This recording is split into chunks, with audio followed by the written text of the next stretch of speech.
உமக்கு மேல் ஒருவரும் இல்லையே, எல்லோருக்கும் மேலாக உயர்ந்தவர், உமக்கு மேல் ஒருவரும் இல்லையே.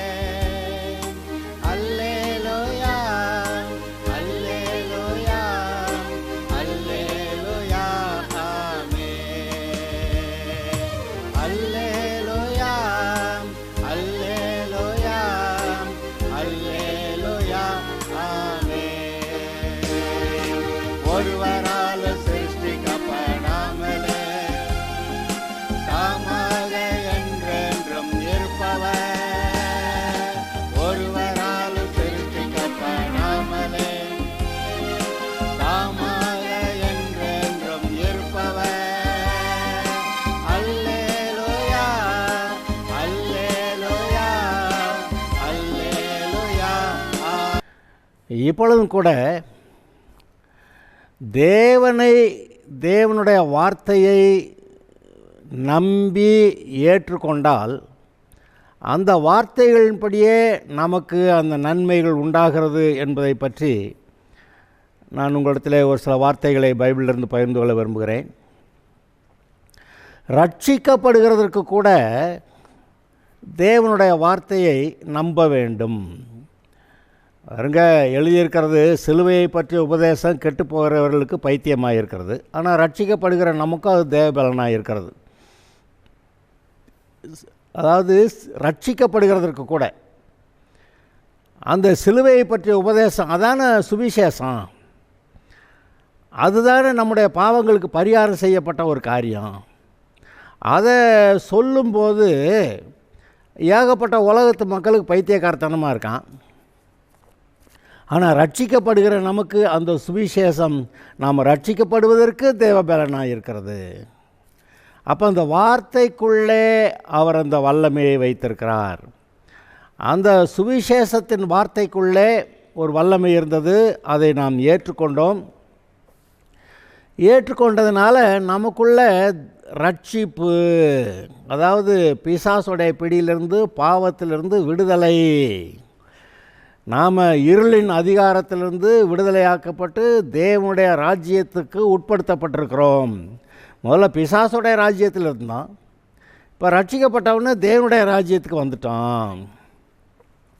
என்ன தான் செஞ்சோம்னு நினைக்கிறீங்க?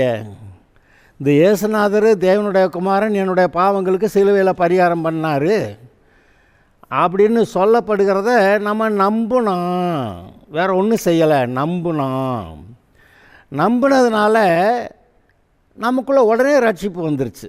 இப்போ நம்ம எல்லாருடைய ரட்சிக்கப்பட்டவர்களுடைய மனதில் கேட்டிங்கன்னா, ரட்சிக்கப்பட்டமான்னா ஆமாங்குது, பாவம் தொலைஞ்சிருச்சுன்னா ஆமாங்குது, இப்போ நீ விட்டால் பரலோகம் போயிடுவியான்னா ஆமாங்குது, இப்போ பாவம் இருக்கான்னா பாவம் இல்லைங்குது, இப்போ நீ இன்னும் பாவியான்னா இல்லைங்குது, இப்போ விட்டால் நீ நரகமாக போவே, இல்லை நரகம் போக மாட்டேன் பரலோகம் போவேங்குது, நான் தேவனுடைய வீட்டில் பிள்ளைன்னு நம்முடைய மனசொல் சொல்லுகிறது. நம்முடைய மனம் சொல்லுகிறதை பற்றி பேசுகிறேன், யாரோ ஏதோ பிரசங்கம் பண்ணுறதை நான் பேசலை. இந்த சுவிசேஷ வார்த்தைகளை நீங்கள் ஏற்றுக்கொண்ட உடனேயே உங்களுடைய மனம் எப்படியோ மாறிடுச்சு. யாருமே செய்ய முடியாத வேலையை இந்த வார்த்தைகள் செய்திருக்கிறது. இன்றைக்கி போய் யாரையும் மாத்திரம்னெல்லாம் சொல்கிறாங்க, யாரையும் மாற்ற முடியாது. யாரையாவது நான் வழக்கமாக கேட்பேன், புருஷன் மனைவியை மாற்ற முடிஞ்சா, மனைவி புருஷனை மாற்ற முடிஞ்சா? முடியலை. அவங்களோட தகராறு பிரச்சனையோட வாழ்க்கையை ஓட்டிக்கிட்டு இருக்கிறாங்க, அவ்வளவுதான். ஆனால் இந்த சுவிசேஷம், சிலுவையை பற்றிய உபதேசம், இயேசு சிலுவையில் நம்முடைய பாவங்களுக்காக பரிகாரம் செய்தார் அப்படிங்கிற அந்த செய்தி, அது ஆமாம் என்னுடைய பாவங்களை போக்கும், அவர் செய்திருக்கிறார், நான் பரிகாரத்தை ஏற்றுக்கிறேன் அப்படின்னு அதை ஏற்றுக்கொண்ட போது அந்த வார்த்தை தானே, அந்த வார்த்தையை நீங்கள் ஏற்றுக்கிட்ட உடனே உங்களுடைய இருதயம் சொல்லுது, பாவமெல்லாம் தொலைஞ்சிருச்சு, இப்போ நீங்கள் தேவனுடைய பிள்ளை ஆகிட்டீங்க. நீங்கள் இருளின் அதிகாரத்திலிருந்து, பிசாசுடைய அதிகாரத்திலிருந்து நீங்கள் தேவனுடைய அதிகாரத்துக்குள்ளே, பிசாசுடைய வீட்டிலேருந்து தேவனுடைய வீட்டில் தேவனுடைய பிள்ளையா நீங்கள் வந்துட்டீங்க அப்படின்னு உங்கள் இருதயம் சொல்லுது. நீங்கள் ரட்சிக்கப்பட்டுட்டீங்கன்னு சொல்லுது. அது இந்த மனசில் இந்த மாற்றத்தை நாம் செய்ய முடியாது. இந்த கல்யாண விஷயத்தை எடுத்துக்கிறோமே. கல்யாணம் நடத்தும்போது போதகர் மாப்பிள்ளையும் கூப்பிட்டு வச்சு விசாரித்து அவங்கெல்லாம் இந்த கல்யாணத்துக்கு ஒத்துக்கிறாங்களான்னு கேட்டு, காலமெல்லாம் கர்த்தருடைய இந்த கணவன் மனைவியாக வாழ்வாங்களான்னு கேட்டு, அப்படி இவங்க ஒத்துக்கிறதுனால இவங்களை நான் கல்யாணம் பண்ணி வைக்கிறேன் அப்படின்னு சொல்லி அவங்க வாக்குறுதியெல்லாம் கேட்பாங்க. பத்தாவதுக்கு தாலியெல்லாம் கட்டுவாங்க, மாலையெல்லாம் மாற்றுவாங்க, என்னமோ செய்வாங்க. ஆனால் கல்யாணம் முடிந்தவுடனே பாஸ்டர் சொல்லிடுவார், இவர்கள் தேச சட்டப்படியும் பைபிள் சட்டப்படியும் தேவனுடைய நியமத்தின்படியும் இவர்கள் கணவன் மனைவியமாக இருக்கிறார்கள் அப்படின்னு சொல்லிடுவார். பாஸ்டர் இப்படி சொல்லத்தான் முடியும், அந்த கல்யாணத்தை நடத்தி வைக்க தான் முடியும். ஆனால் மனசுக்குள்ளே கணவன் அந்த ரெண்டு பேரோட இருதயத்தில் ஒரு உறுதியான நம்பிக்கை, நாம் இன்னாருடைய புருஷன், நாம் இன்னாருடைய மனைவி அப்படின்னு அவங்க இருதயத்தில் ஒரு உணர்வு வந்துடுது. அதோடு சேர்ந்து கர்த்தர் அந்த இடத்துல அவர்கள் இருவரையும் ஒரே மாம்சமாக்கினார். ரெண்டு பேர் ரெண்டு குடும்பத்தில் ரெண்டு பின்னணியிலேருந்து வர்றாங்க. ஆனால் இவங்க கல்யாணத்தில் அப்படி ஒன்றா வந்தவுடனே ரெண்டு பேரும் ஒரே மாம்சமானார்கள் அப்படின்னு இந்த கணவன் மனைவி உறவை காட்டில் வேறு வித்தியாசமான வேறு நல்ல உறவு எதுவுமே உலகத்தில் கிடையாது அப்படிங்கிற அளவுக்கு ஆயிடுச்சுல்ல. எவ்வளோ தான் உயிர் நண்பன்னாலும் கல்யாணத்துக்கு அப்புறம் வீட்டு வெளியில் அந்த சிட் அவுட்டில் உட்காந்து பேசி அனுப்பிச்சி விட்ருவாங்க. உயிர் நண்பன் அதெல்லாம் கிடையாது. கல்யாணம் ஆன ஒருபாடு கணவன் மனைவிக்கு இருக்கிற இடம் தனி, அந்த இடத்துக்குள்ளே வேறு யாரும் அந்த இதுக்குள்ளே வர முடியாது, வர விட மாட்டாங்க. அப்போ இந்த மனதுக்குள்ளே ஒரு மாற்றத்தை சொல்லுகிறேன். இப்போ நான் இந்த கதை பேசிக்கிட்டு இருக்கிறதுக்கு காரணம் இன்னொரு விஷயம் என்னதுன்னா, அவர் நமக்கு அதாவது பாவ மன்னிப்பு ரட்சிப்பு பரலோகம் மட்டும் இல்லை, இந்த பூமியில் ஜெயமாய் வாழுகிறதற்கு அவர் நமக்கு இருதயத்திலே விசுவாசத்தை கொடுக்குறார். எப்படி கணவன் மனைவியாக மாறிட்டாங்க, ஒரே மாம்சங்கிற உணர்வை கொடுத்துட்டாருன்னு சொன்னோம், எப்படி இயேசுவை ஏற்றுக்கிட்டாக்க சிலுவை பற்றிய உபதேசத்தை சொல்லி அதை இயேசுவை ஏற்றுக்கிட்டா நான் ரட்சிக்கப்பட்டேன்னு அந்த மனசு சொல்லுதோ, அதுபோல் இந்த வாக்குத்தத்தங்களை நீங்கள் கேட்கும்போது அந்த இருதயத்திலே அது அந்த மனதிலே ஒரு மாற்றத்தை உண்டாக்க முயற்சிக்கிறது. இப்போ சொல்கிறேன், அவருடைய தழும்புகளாலே குணமானீர்கள். பொதுவாக எல்லாருக்கும் இருக்க பிரச்சனை, இப்போ குழந்தை பிறந்து 10 நாளில் ஏதாவது ஆஸ்பத்திரிக்கு தூக்கிட்டு போகிறாங்க, அது இரும்புதுங்க, அதுக்கு சளி பிடிச்சிருச்சுங்க, இல்லாட்டி எதை செய்துங்க அதை செய்துங்கன்னு சொல்லி எதையாவது தூக்கிட்டு, சின்ன குழந்தையிலேருந்தே ஆஸ்பத்திரிக்கு போகிறது இப்போ தான். முன்ன காலங்கள்லாம் இவ்வளோ பிரச்சனைகள்லாம் இருக்காது. ஆனால் இப்போ எடுத்ததுக்கெல்லாம் ஆஸ்பத்திரி, ஆனால் ஒரு வியாதி என்னமோன்னு சொல்கிறோம். அப்போ குழந்தைக்கே எப்படின்னாக்கா பெரிய ஆளுகளுக்கு வாலிப வயதில் கொஞ்சம் வாலிப முறுக்கில் கொஞ்சம் தெம்பாக தெரியுது, அப்புறம் வயது ஆக ஆக அங்கேனோ சரீரத்தில் பலனும் குறையுது, மனதிலையும் கூட ஒரு பலன் குறைகிறது. அதான் மனதில் வரக்கூடிய மாற்றங்களை பாருங்கள். அப்போ அதெல்லாம் நடக்குது. இந்த மனதில் உண்டாகிற மாற்றத்தை பற்றி நான் இப்பொழுது பேசி கொண்டிருக்கிறேன். இப்போ இந்த வசனம் அவருடைய தழும்புகளால் குணமானீர்கள். இப்போ இயேசுவை ஏற்றுக்கிட்டீங்களா, நீங்கள் ரட்சிக்கப்பட்டீங்க அப்படின்னோடனே அவங்க இருதயம் நம்புது நம்ம ரட்சிக்கப்பட்டோம்னு. இப்போ அதுபோல் அவருடைய தழும்புகளாலே குணமானீர்கள். ஏன்னா அந்த சிலுவையில் செஞ்ச பரிகாரத்தில் ஒரு பகுதி தான் இது. அந்த சிலுவையில் செய்த பரிகாரத்தில் பாவ மன்னிப்பு மட்டுமல்ல, தேவனுடைய பிள்ளையாக மாறுறது மட்டுமல்ல, பரலோகம் மட்டுமல்ல, இந்த பூமியிலே நல்ல சுகத்தோடு சமாதானத்தோடு சந்தோஷத்தோடு நல்ல குடும்ப வாழ்க்கை, நல்ல பொருளாதார ஆசீர்வாதம், சமுதாயத்தில் நல்ல ஒரு எல்லார் மத்தியிலையும் நல்ல ஒரு சமாதானமான வாழ்க்கை, உயர்ந்த வாழ்க்கை, பொருளாதாரத்தில் உயர்வு,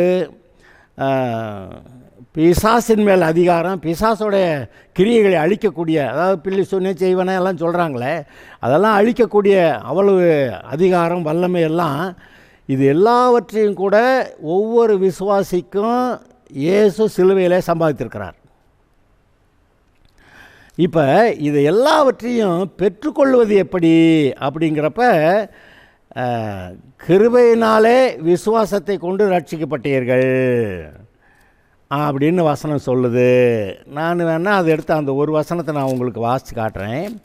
எபேசியர் 2வது அதிகாரம் 6 முதல் 7-8 வசனங்களை வாசிக்கிறேன்.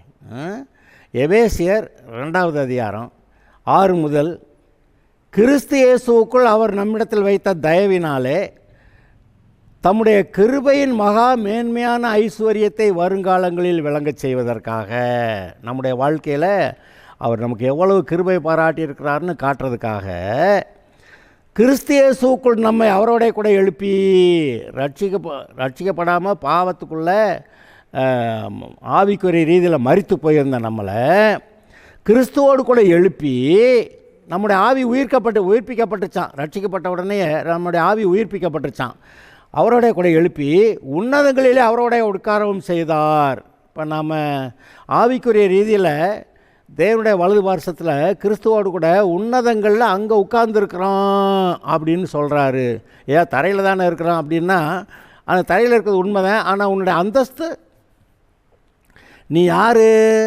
நீ தேவாதி தேவனுடைய பிள்ளை, அண்ட சராசரங்களையும் படைத்த உன்னதங்களிலே சிங்காசனத்தில் வீற்றிருக்கிற அவருடைய பிள்ளை ஆகிட்ட. அப்புறம் என்னது உனக்கு வேறு என்ன? பிள்ளைன்னா சும்மா அப்படியே மாடு மேய்ஞ்ச மாதிரி மேய்ஞ்சிட்டு வாழ்க்கையை நடத்திட்டு போகிறதா? இல்லை, நீ கிறிஸ்துவுக்குள்ளே உன்னை கொண்டு போய் வச்சு, கிறிஸ்துவ தேவனுடைய குமாரன், அவருக்குள்ளே கொண்டு போய் உன்னை வச்சு உன்னையும் சேர்த்து கிறிஸ்துவோடு கூட உன்னதங்களில் அவருடைய பக்கத்தில் உட்கார வச்சுக்கிட்டாரு அப்படி சொல்கிறாரு. எந்த தேவதூதனையாவது பக்கத்தில் உட்கார சொன்னாரா? இப்போ காப்ரியல் இருக்கான், மிகாவேல் இருக்கான். இந்த 2 பேரை பற்றி பைபிளில் ரொம்ப பெரிய ஆட்களாக சொல்லப்பட்டிருக்கிறது. இந்த பெரிய தூதர்களை எவனையாவது கூப்பிட்டு ஏப்பா வாழ்ந்து பக்கத்தில் உட்காந்துக்கன்னு யாராவது சொன்னாரா? ஆனால் உங்களே என்னை மாதிரி சும்மா சிலரை பார்த்தா தருதலைக மாதிரி அப்படி ரொம்ப மோசமான பின்னணியிலிருந்து வந்த ஆளுகள்லாம் இயேசுவை ஏற்றுக்கிட்டானா அப்படின்னோடனே வா என் பிள்ளை அப்படின்னு கூப்பிட்டு வச்சு கிறிஸ்துவுக்குள்ளே பிள்ளையாக வச்சுக்கிட்டு குடும்பத்தில் என் பக்கத்தில் உட்கார்டான்னு அங்கே தேவனுடைய வலது பாசத்தில் உட்கார வச்சுக்கிட்டேன்ற மனசு. இந்த பூமியை விட்டு நீங்கள் போகிறப்ப அங்கே தான் போகிறீங்க, நரகத்துக்கு இல்லை. அதுதானே ரட்சிப்பு. அப்போ நீங்கள் உன்னதங்கள் அங்கே உட்கார வச்சுருக்கிறாருங்கிறது இது மனசில் பார்த்தீங்களா? இது எப்படி உங்களுக்கு கிடைக்குது? கிருபையினாலே. அடுத்து, கிருபையினாலே விசுவாசத்தை கொண்டு ரட்சிக்கப்பட்டீர்கள், இது உங்களால் உண்டானதல்ல, இது தேவனுடைய ஈவு. அந்த 8வது வசனத்தை திரும்ப வாசிக்கிறேன், கவனிங்க. எபேசியர் 2:8, கிருபையினாலே விசுவாசத்தை கொண்டு ரட்சிக்கப்பட்டீர்கள்.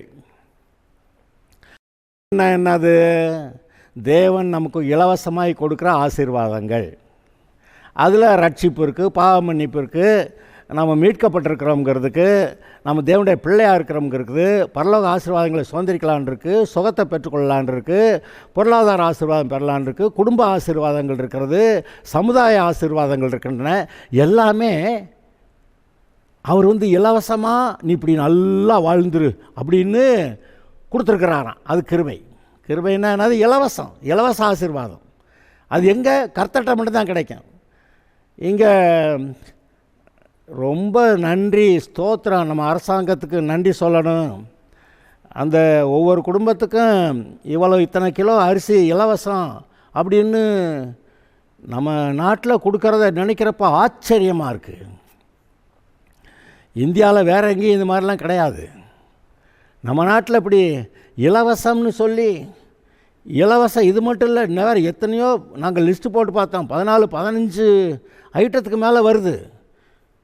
பெண்களுக்கு பஸ்ஸில் ஃப்ரீ, அப்புறம் ஸ்கூலில் படிக்கிற பிள்ளைங்களுக்கு ஃபீஸ் இல்லை, அப்புறம் ஸ்கூலில் படிக்கிற சின்ன பிள்ளைகளுக்கெல்லாம் சாப்பாடு கொடுக்குறேன், என்னென்னத்தை. அப்புறம் ஆஸ்பத்திரிக்கு போனால் இலவச டெலிவரி, அதாவது கவர்மெண்ட் ஹாஸ்பிட்டல் சொல்கிறேன், இலவசமாக டெலிவரி.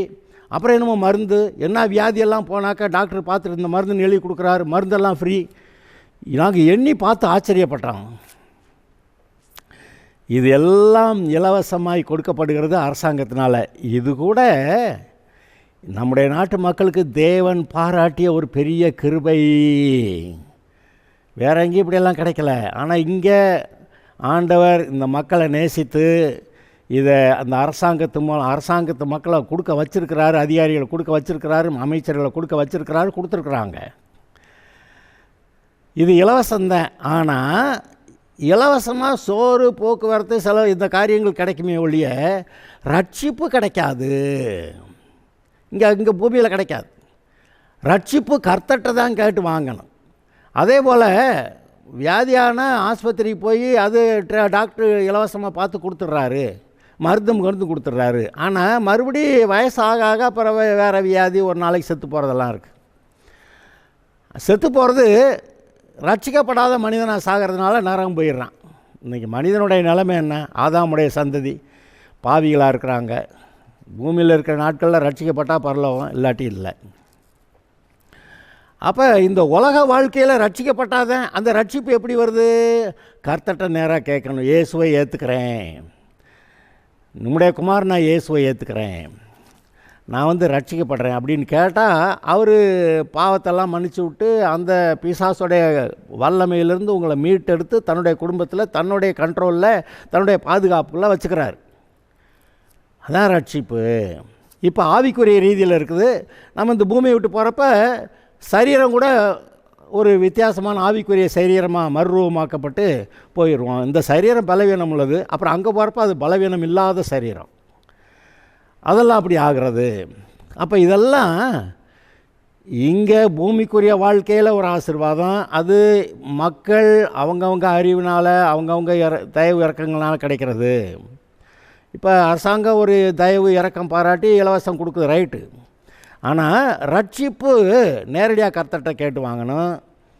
அப்புறம் அவர் கொடுக்குற சுகம், இங்கே என்ன தான் மருந்து மாத்திரை சாப்பிட்டாலும் இந்த ஹார்ட் அட்டாக்குங்க அது பிரச்சனையாகி போச்சு, போய் ஆஸ்பத்திரி போய் 2 லட்ச ரூபா 3 லட்ச ரூபா செலவு பண்ணேன், அப்புறம் வந்தோம்ங்க, அப்புறம் ஒரு பால் ஸ்ட்ரோக் வந்துருச்சுங்க, அதில் போயிட்டாருங்க அப்படின்னு.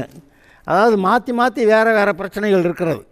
ஆனால் இவர்கிட்ட போனால் எந்த பிரச்சனையானாலும் நீ விசுவாசித்தால் பெற்றுக்கொள்ளலாம் அப்படிங்கிறார். இப்போ தான் பாயிண்ட்டுக்கே வர்றேன்னா, நீ விசுவாசித்தால் பெற்றுக்கொள்ளலாம், நீ விசுவாசித்தபடி உனக்கு ஆக கடவுது. இப்போ நீங்கள் ரட்சிக்கப்பட்டீங்கன்னு விசுவாசிக்கிறீங்க. யார் இந்தா பிடிச்சா அப்படின்னு சொல்லி எனத்தையா கையில் கொடுத்தாங்களா? இல்லை. இயேசுவை ஏற்றுக்கிட்டீங்க, அப்புறம் உங்கள் மனசே சொல்ல ஆரம்பிச்சிருச்சு, நீ ரட்சிக்கப்பட்டுட்ட, உன் பாவமெல்லாம் தொலைஞ்சிருச்சு, நீ கர்த்தருடைய பிள்ளையாக இருக்க, பிசாசுக்கு உனக்கு சம்பந்தம் இல்லை, நரகத்துக்கு உனக்கு சம்பந்தம் இல்லை, எந்த சாபமும் உன்னை மேற்கொள்ள முடியாது, ஆண்டவர் உன் கூட இருக்கிறாரு, உன்னை பரலோகம் கொண்டு போய் சேர்ப்பார். இவ்வளவு நம்ம மனசு பேசுது.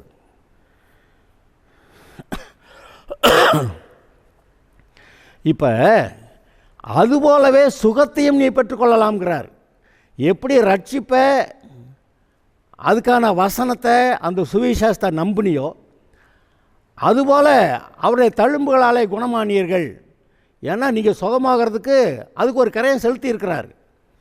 அவர் நம்முடைய சாபங்களையெல்லாம் சிலுவையிலே சுமந்து, நம்முடைய பாவங்களையெல்லாம் சுமந்து, சாபங்களையெல்லாம் சுமந்து, நம்முடைய பாவங்களுக்கு சாபங்களுக்கான தண்டனையை இயேசு அனுபவித்ததுனாலே, ஒரு வேதனைப்பட்டு ரத்தம் சிந்தி மரித்து அடக்கம் பண்ணப்பட்டு, அதனாலே அதுதான் பரிகாரம். அந்த பரிகாரத்தினால நீங்கள் ரட்சிக்கப்பட்டீங்க. அந்த ரட்சிப்புக்குள்ளே அந்த சுகமும் இருக்கிறது. நம்முடைய வியாதிகளையெல்லாம் சுமந்தார்.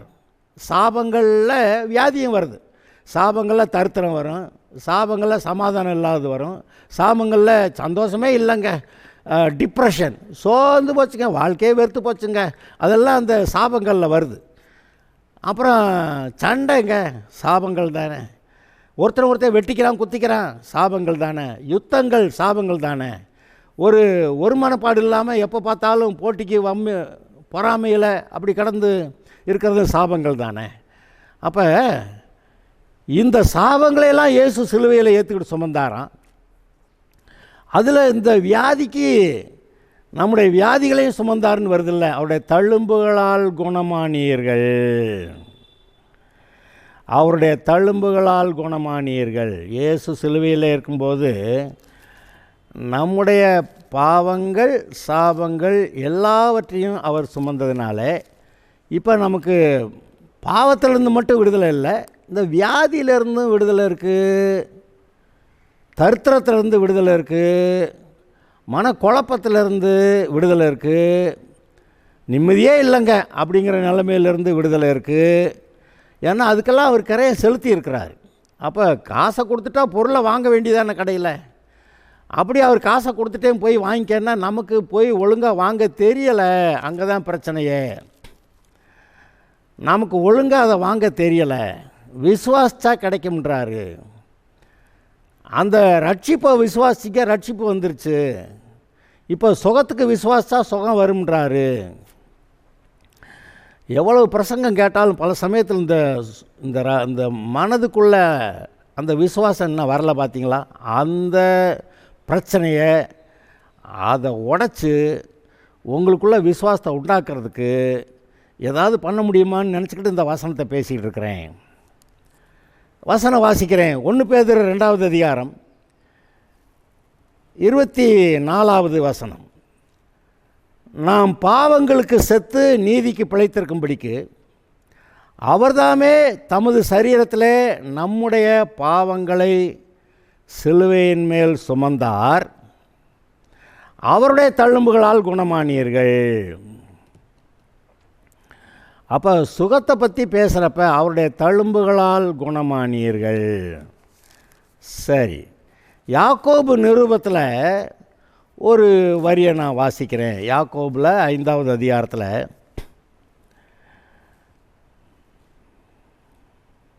14, 15, 16. உங்களில் ஒருவன் வியாதிப்பட்டால் அவன் சபையின் மூப்பர்களை வரவழைப்பானாக. அவர்கள் கர்த்தருடைய நாமத்தினாலே அவனுக்கு எண்ணெய் பூசி அவனுக்காக ஜெபம் பண்ண கடவர்கள். அப்பொழுது விசுவாசமுள்ள ஜெபம், என்ன ஜெபம்? விசுவாசமுள்ள ஜெபம் பிணியாளியை ரட்சிக்கும். கர்த்தர் அவனை எழுப்புவார். அவன் பாவம் செய்தவனானால் அது அவனுக்கு மன்னிக்கப்படும். பாவம் செய்யாமே அப்போ வியாதி இருந்திருக்க முடியும். பாவம் செஞ்சதுனால வியாதி இருந்தால் பாவமும் மன்னிக்கப்படும்.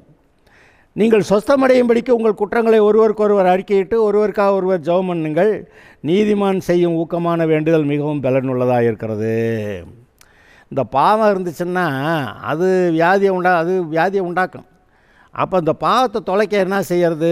ஒருவருக்கு நான் அப்படி பாவம் செஞ்சு விட்டேன், அதனால் அப்படி ஆகிப்போச்சு அப்படின்னு ஒருத்தருக்கு ஒருத்தர் அறிக்கை பண்ணிவிட்டு கர்த்தர் எனக்கு மன்னிக்கணும் அப்படின்னு சொல்லி 2 பேரும் சேர்ந்து ஜெபம் பண்ணால் பாவமும் மன்னிக்கப்படுது, சுகமும் உண்டாகுது. இப்போ என்ன நடந்துருச்சு? இவ்வளோ நாளாக பாவத்தை அறிக்கை பண்ணாமல் அதை மறைச்சி வச்சுக்கிட்டே இருந்து அது செஞ்சிட்டோன்னு சொல்லி பாவம் எண்ணத்தோடு இருந்துக்கிட்டு அப்படியே போனதுனால அந்த சாபமும் அந்த வியாதி அங்கே இருந்துக்கிட்டே இருந்துச்சு. இப்போ பாவத்தை காலி பண்ண என்ன செய்யணும்? ஐயையோ இப்படி செஞ்சு விட்டேன் ஆண்டவரே எனக்கு மன்னிக்கணும்னு சொல்லி அவர்கிட்ட அறிக்கை பண்ணணும். அது பல சமயத்தில் சில காரியங்களை மற்றவங்ககிட்ட, அதாவது சில சொல்லக்கூடிய காரியங்களை தான் சொல்கிறேன், சில மற்றவங்ககிட்ட சொல்லக்கூட பேர் கெட்டு போயிருன்னு வச்சுருப்பாங்க. ஆனால் அறிக்கை செய்து விட்டு விடுகிறவன் இரக்கம் பெறுவான், பாவத்தை மறைக்கிறவன் வாழ்வடைய மாட்டான், அதை அறிக்கை செய்து விட்டு விடுகிறவன் இரக்கம் பெறுவான் அப்படின்னு இருக்குது. அதனால் நான் அப்படி செஞ்சுட்டேன் எனக்கு மன்னிக்கணும்னு சொல்லி கர்த்தர்கிட்ட கேட்கணும். இதை ஒருத்தருக்கு ஒருத்தர் 2 விசுவாசிகள் கூட இருந்து ஒருத்தருக்கு கூட பாவத்தை ஒருத்தர் அறிக்கை பண்ணிக்கிட்டு அவங்க 2 பேரும் சேர்ந்து ஜெபம் பண்ணாங்கன்னா நல்லாயிருக்கும். எலியா என்பவன் நம்மை போல பாடுள்ள மனுஷனாக இருந்து மழை பெய்யாதபடிக்கு கர்த்தாய் ஜெபம் பண்ணான். அப்பொழுது 3 வருஷம் 6 மாதம் பூமியின் மேல் மழை இல்லாது இருந்தது. மறுபடியும் ஜெபம் பண்ணான். அப்பொழுது வானம் மழையை பொழிந்தது, பூமி தன் பலனை தந்தது. எலியா நம்மை போல பாடுள்ள மனுஷனாக இருந்தால் அவன் மழையை அடைக்கவும் செஞ்சான், அப்புறம் மழையை பெய்ய வைக்கவும் செஞ்சான். அதுபோல் நீங்கள் இந்த பாவத்தை மன்னிக்கிறதுக்கு அவர் கஷ்டம் இல்லை. ஆனால் நான் பாவம் செஞ்சுட்டேனே, இனிமேல் நான் பாவம் செய்ய மாட்டேன், நான் அறிக்கை செய்கிறேன்னு அறிக்கை செய்ய சொல்கிறார். அறிக்கை செஞ்சுட்டா இருதயம் மனசு விடுதலை ஆகிரும். மனசு விடுதலை ஆகிட்டால் சுகம் தானாக இறங்கிடும். அப்போ இந்த விசுவாசிக்கிறதுக்கு தடைகள் நம்முடைய பாவம் ஒன்று இருக்குது. அந்த பாவத்தை போக்கிறதா பாவத்தை அறிக்கை செஞ்சு விட்டுறது. அப்போ பாவம் போயிடுச்சுன்னா அப்போ சுகம், ஆவியானவருடைய கிரியை நம்முடைய மனதில் சுலபமாக இருக்குது. அவர் வர்றாரு, மனதை சரி பண்ணுறாரு, சுகமும் வந்துடுது. ஏன்னா அதுக்கு மேலே பிசாசுக்கு பாவத்துக்கு உங்ககிட்ட அங்கே இடம் இல்லை. அப்போ என்ன சொல்கிறாரு? கிருபையினாலே விசுவாசத்தை கொண்டு ரட்சிக்கப்பட்டீர்கள். கிருபைன்னா இலவசமாக எல்லாம் செஞ்சு வச்சுட்டே உனக்குன்றார், இவ்வளோ சொத்து சேர்த்துருக்கேன்றார். அந்த சொத்தில் சுகமும் இருக்கிறது. அதை விசுவாசித்து எடுத்துக்கொள்ளணுமா. இந்த மனசு என்ன சொல்லுது, இந்த குரங்கு மனசு சமயத்தில் இன்னும் சுகமாகலை, கர்த்தர் ஜெபம் கேட்கலை, இன்னும் வயிற்ற வலிக்குது, இங்கே இப்படி இருக்குது, இந்த போராட்டமாக இருக்குது, அங்கே பாருங்க அங்கே இழுத்துக்கிட்டு கிடக்குது, மூச்சு விட முடியல, திணறிக்கிட்டு இருக்குது அப்படின்னு சொல்லி இதை பெருசாக ஆக்கி அவர் கொடுத்த அந்த ஆசீர்வாதத்தை, அந்த கிருபையை, அவர் நமக்காக சிலுவையில் வியாதியை சுமந்ததை நாம் சின்னதாக்கிடுறோம். அவருடைய தழும்புகளாலே குணமானீர்கள், அதுதான் உங்களுடைய சுகத்துக்காக செலுத்தப்பட்ட கிரயம்.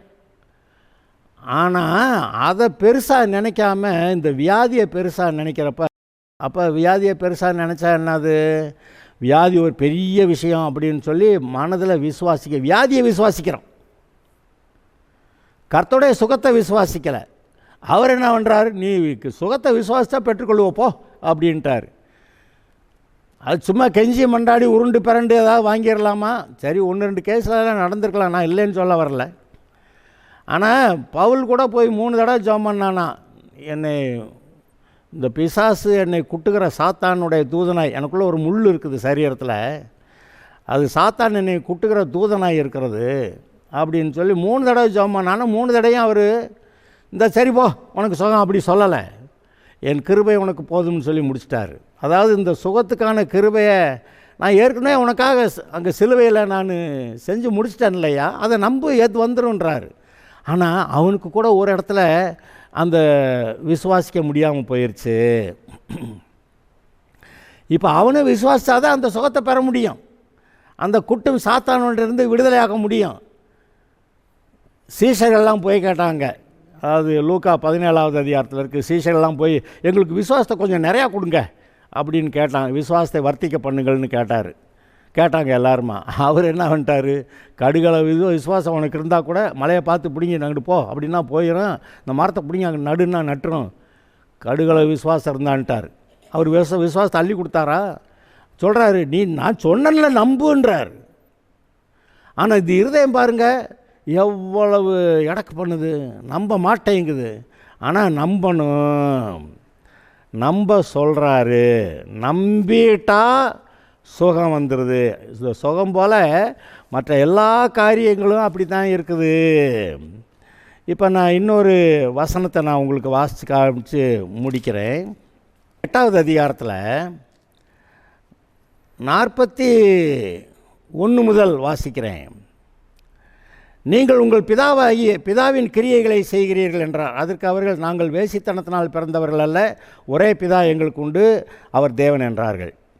இயேசு அவர்களை நோக்கி, தேவன் உங்கள் பிதாவாக இருந்தால் என்னிடத்தில் அன்பாக இருப்பீர்கள், ஏனெனில் நான் தேவனிடத்திலிருந்து வந்திருக்கிறேன், நான் சுயமாய் வரவில்லை, அவரே என்னை அனுப்பினார். இயேசு தேவனால் அனுப்பப்பட்டாருங்கிறத சொல்ல வர்றாரு. நீங்கள்லாம் பிசாசு பிள்ளையாக இருக்கிறதுனால ரட்சிக்கப்பட மாட்டேங்கிறீங்க அப்படின்றாரு. அந்த இடத்துல ஒரு முக்கியமான விஷயம், 43வது வசனம், என் வசனத்தை நீங்கள் ஏன் அறியாமல் இருக்கிறீர்கள். ஏன் புரிஞ்சுக்கிற மாட்டேங்கிறீங்க? என் வசனத்தை நீங்கள் ஏன் அறியாமல் இருக்கிறீர்கள், அதில் ஏன் ஏற்றுக்கலை அப்படிங்கிறது அர்த்தம் இருக்கிறது. யோசேப்பு அதாவது மரியாள் தன்னுடைய முதல் பேரான குமாரனை பெறும் வரைக்கும் யோசேப்பு அவளை அறியாதிருந்தான் அப்படின்னா அவளோட சேராதிருந்தான். இங்கே அறியாதிருந்தான்ங்கிறத இந்த வரியும் வருது. என் வசனத்தை நீங்கள் ஏன் அறியாமல் இருக்கிறீர்கள், அதை ஏன் ஏற்றுக்கலாமல் இருதயத்தில் உள்ளே வைக்காமல் இருக்கீங்க? என் உபதேசத்தை கேட்க மனதில்லாதிருக்கிறதுனால அல்லவா. மனசில்லை, இவருடைய வார்த்தை இதுக்கு மேலே கேட்குறதுக்கு மனசில்லை. ரட்சிக்கப்பட்டு வந்துட்டோம், இன்னும் கர்த்தருக்குள்ளே இன்னும் வளரணும், கிறிஸ்துவை போல் மாறணும், கிறிஸ்துவை போல் பூர்ண புருஷராகும் வரைக்கும் நாம் சரியாக போதிக்கப்படணும்னு தான் அப்போஸ்தலர் தீர்க்கதரிசி இந்த ஊழியங்கள்லாம் சபையில் வச்சுருக்கிறாரு. அப்போ அந்த ஏற்றுக்கணும்ல. நாம் நிறைய பேர் விசுவாசிகள் நான் இன்னும் பாவின்றாங்க. நீ பரிசுத்தமாக்கப்பட்டிருக்கிற, ரத்தத்தால் கழுவப்பட்டிருக்கிறதுங்கிறத ஏற்றுக்கலை இல்லைன்னா, நீ நீதிமான்னா அது எப்படி அப்படின்றாங்க, கர்த்தருடைய மகிமை உன் மேலே இருக்குன்னா அது எப்படி அப்படின்றாங்க. ஆனால் அவர் அதை தான் சொல்லி வச்சுருக்கிறாரு.